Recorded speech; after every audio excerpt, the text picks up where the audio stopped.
Hello students, welcome back to my channel that is chemistry with Priya. So students, हमने topic start किया है enthalpy of the reaction.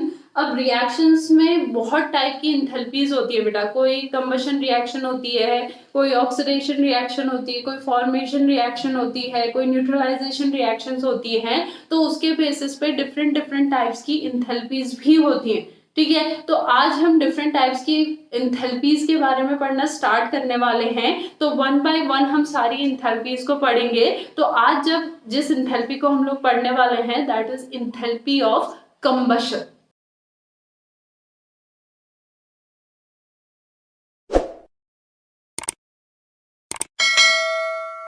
So what do you mean by enthalpy of combustion, beta?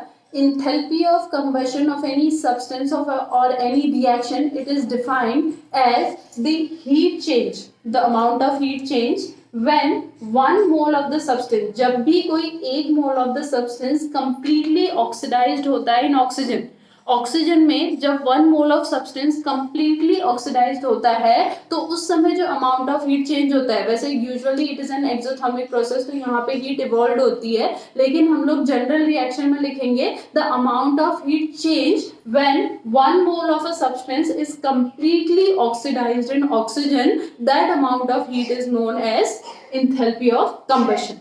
उस तो क्या कहेंगे enthalpy of combustion. For example हमारा क्या है, आपका मीथेन है। अब मीथेन हमारा सॉलिड फॉर्म में रहता है, लिक्विड में रहता है, गैसियस में रहता है, ये बताइए। ये आपका किस फॉर्म में होगा? गैसियस फॉर्म में। It reacts with O2 gas to form CO2 gas plus H2O gas. ठीक है, अब इसको बैलेंस करेंगे तो ये आ जाएगा हमारा 2, यानी कि 1 mole of methane reacts with 2 mole of oxygen for complete oxidation. Complete oxidation होने के लिए 1 मोल ऑफ मीथेन को कितने मोल ऑफ ऑक्सीजन की रिक्वायरमेंट होती है? 2 मोल ऑफ ऑक्सीजन की रिक्वायरमेंट होती है, तब जाके वो क्या बनाता है? 1 mole of CO2 and 2 moles of H2O। और यहाँ पे जो डेल्टा H आता है वो आता है हमारा -890 किलो जूल पर मोल। ठीक है, so this delta H is known as enthalpy of combustion. इसको क्या कहेंगे हम? इंथैल्पी ऑफ कंबशन कहेंगे। ठीक है, तो जब भी कोई सब्सटेंस है 1 मोल ऑफ द सब्सटेंस वो कंप्लीटली ऑक्सीडाइज्ड होता है ऑक्सीजन में, तो उस समय जो अमाउंट ऑफ हीट चेंज होता है that amount of heat change is known as enthalpy of combustion. उसे इंथैल्पी ऑफ कंबशन कहते हैं। ठीक है, let us take one more example. यहाँ पे जो हमारा कार्बन है, मान लो वो किस फॉर्म में है? सॉलिड फॉर्म में है। उसने हाफ ऑफ ऑक्सीजन गैस के साथ रिएक्ट करके क्या बनाया? कार्बन मोनोऑक्साइड बनाया। ठीक है, और दूसरी बार में उसने 1 मोल ऑफ ऑक्सीजन के साथ रिएक्ट करके क्या बनाया? CO2 बनाया, यानी कार्बन डाइऑक्साइड बनाया। अब इसमें भी कार्बन का 1 मोल है, इसमें भी कार्बन का 1 मोल है, तो दोनों में क्या हो रहा है? और दोनों किसके साथ रिएक्ट कर रहे हैं? ऑक्सीजन के साथ रिएक्ट कर रहे हैं, यानी दोनों में ऑक्सीडेशन हो रहा है। ठीक है, यानी यहाँ पे जो भी हीट चेंज होगा वो किसके अंदर आएगा? इंथैल्पी ऑफ कंबशन के अंदर आएगा। लेकिन इसके केस में जो डेल्टा H की वैल्यू यहाँ पे आएगी, ठीक है, और जो डेल्टा H की वैल्यू यहाँ पे आएगी, इन दोनों में से जो डेल्टा H की वैल्यू हमारी यहाँ पे आएगी उसको हम इंथैल्पी ऑफ कंबशन मानेंगे, ना कि यहाँ वाले को। ठीक है, क्यों? क्योंकि हमने क्या पढ़ा था है कि कार्बन कब कार्बन मोनोऑक्साइड बनाता है? जब उसका इनकम्प्लीट कंबशन होता है। ठीक है, तो इनकम्प्लीट कंबशन हो रहा है, तो इसका मतलब वहां पे जो डेल्टा H की वैल्यू आएगी वो इंथैल्पी ऑफ कंबशन नहीं होगी। ये बात बहुत ध्यान देना जरूरी है। ठीक है, इसीलिए यहाँ पे क्या लिखा है डेफिनेशन में? कंप्लीटली ऑक्सीडाइज, मतलब उसका जब कंप्लीट ऑक्सीडेशन होगा उस समय जो हीट चेंज होगी उसी हीट चेंज को हम क्या कहेंगे? इंथैल्पी ऑफ कंबशन कहेंगे, अदरवाइज नहीं कहेंगे। तो यहाँ पे जो डेल्टा H की वैल्यू यहाँ पे हमारी आएगी वो enthalpy of combustion of carbon कहलाएगी, ना कि। क्यों? क्योंकि यहाँ पे कंप्लीट कंबशन हो रहा है और यहाँ पे हमारा क्या हो रहा है? इनकम्प्लीट कंबशन हो रहा है। इतना क्लियर हुआ? ठीक है, नाउ नेक्स्ट इसके बाद हम देखते हैं that is standard enthalpy of combustion. क्या देखेंगे? Standard enthalpy of combustion.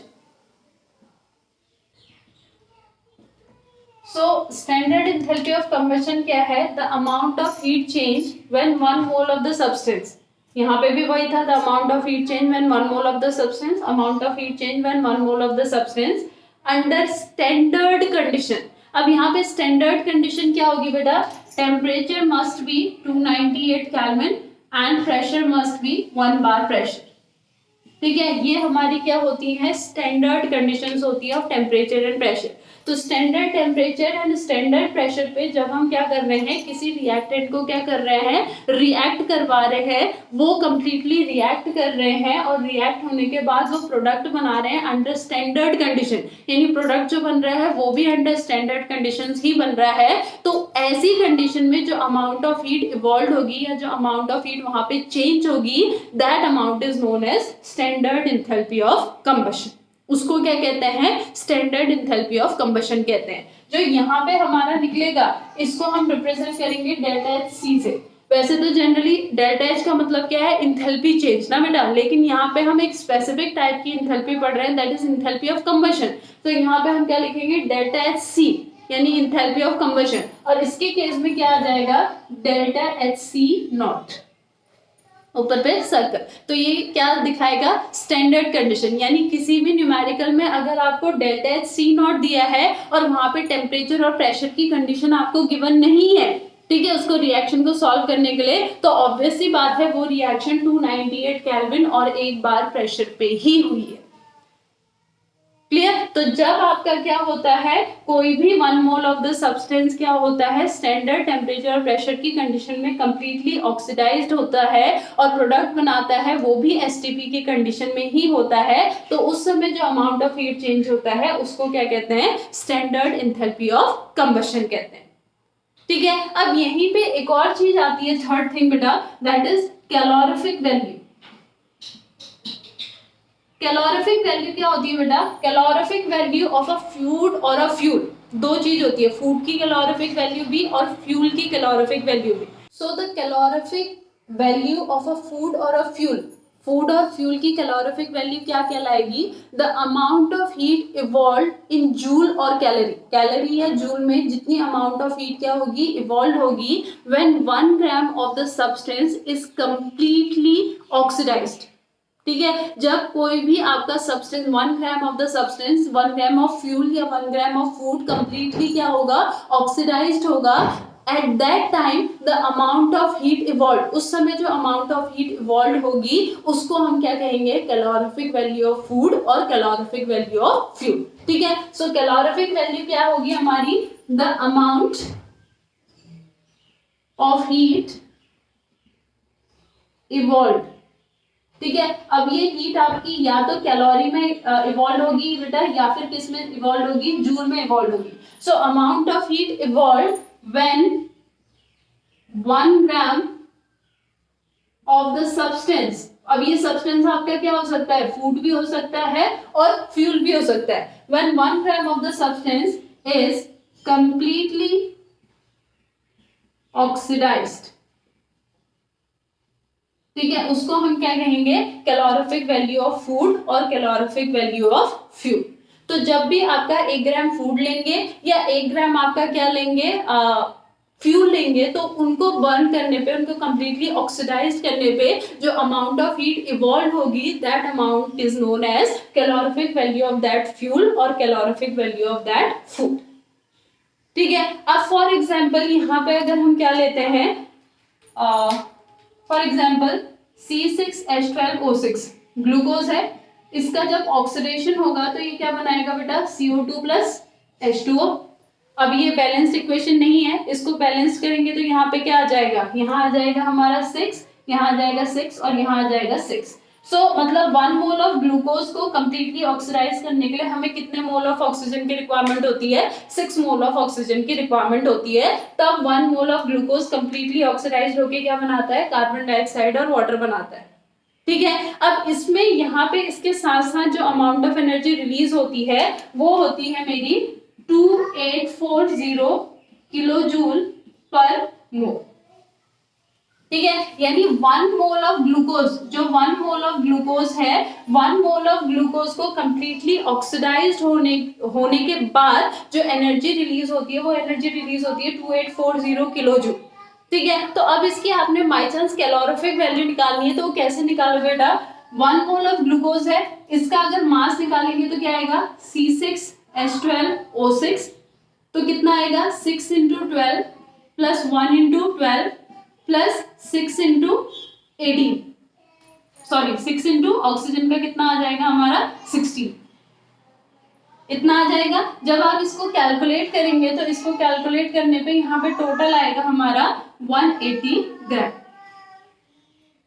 ठीक है, यानी कि 180 ग्राम को ऑक्सीडाइज करने के, ऑक्सीडाइज जब हम कर रहे हैं तो 180 ग्राम ऑक्सीडाइज करने के बाद हमें जो एनर्जी मिल रही है वो मिल रही है 2840 किलो जूल। लेकिन हमें इसकी कैलोरीफिक वैल्यू निकालनी है, और कैलोरीफिक वैल्यू मैंने बोली जब 1 ग्राम ऑफ द सब्सटेंस यानी 1 ग्राम ऑफ फूड या फ्यूल ऑक्सीडाइज्ड होता है, तो 180 ग्राम ऑक्सीडाइज होने पे मुझे कितनी एनर्जी मिल रही है 2840 किलो जूल। तो 1 ग्राम ऑक्सीडाइज होने पे कितनी मिलेगी 2840 डिवाइडेड बाय 180। अब इसको सॉल्व करने के बाद बेटा जितना भी यहाँ पे आंसर आएगा वो नियरली क्या आएगा 15.78 किलो जूल पर ग्राम। So this is the calorific value of glucose. ये ग्लूकोज की कैलोरीफिक वैल्यू है कि अगर ग्लूकोज का 1 ग्राम मेरे पास होगा तो मुझे कितनी किलो जूल एनर्जी यहाँ पे मिलेगी, मुझे मिलेगी 15.78 किलो जूल। सो इस वे में हम लोग क्या फाइंड आउट करते हैं, किसी भी सब्सटेंस की, चाहे वो फ्यूल हो चाहे वो फूड हो, किसी भी सब्सटेंस की कैलोरीफिक वैल्यू वहां पे फाइंड आउट करते हैं, ठीक है। वहीं पे अगर हम क्या कहें ह्यूमंस की बात करें तो ह्यूमंस में हम कहते हैं कि ह्यूमंस को बैलेंस डाइट लेनी चाहिए जिसमें हर चीज प्रेजेंट हो, आपका प्रोटीन हो, विटामिन हो, मिनरल्स हो, कार्बोहाइड्रेट हो, फैट हो, सब चीज वहां पे प्रेजेंट हो ह्यूमन बॉडी को, क्योंकि हर चीज की रिक्वायरमेंट होती है। तो वहां पे भी उसकी कैलोरीफिक वैल्यू होती है जिसे हर दिन ह्यूमन को चाहिए होती है, ठीक है। तो ह्यूमन को एक ऐसी डाइट लेने की रिक्वायरमेंट होती है जिस डाइट से उसको क्या मिले, नियरली हर दिन का 12,000 to 13,000 किलो जूल एनर्जी मिले। तो इस टाइप का फूड उसने इंटेक करना चाहिए कि उसको हर दिन का कितना रिक्वायरमेंट होती है एनर्जी की 12,000 to 13,000 किलो जूल की। तो वो हमारा क्या होता है, एक बैलेंस डाइट बना पाता है।